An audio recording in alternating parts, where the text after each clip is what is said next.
बीड आणि धाराशिव जिल्ह्याच्या सीमेवरून वाहणारी मांजरा नदी आजही पात्राबाहेर. पूर आल्यानं मांजरा नदीकाठच्या शेतकऱ्यांचं प्रचंड नुकसान. ड्रोनच्या दृश्यांमध्ये पुरामध्ये झालेली विदारक परिस्थिती समोर.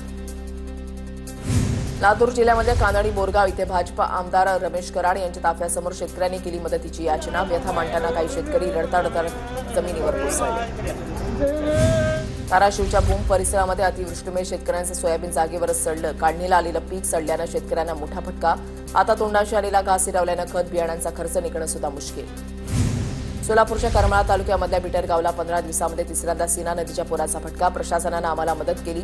तहसीलदार शिल्पा ठोकडे रात्री 2 वाजता गावामध्ये आल्या. प्रशासनाच्या मदतीवर बिटरगावचे ग्रामस्थ समाधानी. जळगावच्या गिरणा नदीनं रौद्ररूप धारण केल्यानं चांसर गावामध्ये हजारो हेक्टर शेती पाण्याखाली. शेतामध्ये पाणी शिरल्यानं केळी, मका आणि कापूस पिकांचं मोठ्या प्रमाणात नुकसान. जळगावात अतिवृष्टीमुळे एरंडोल तालुक्यामधल्या गावांना मोठा फटका. अंतुर्ली शिवारामध्ये अतिवृष्टीमुळे शेतकऱ्याची मोसंबी बाग जमीनदोस्त.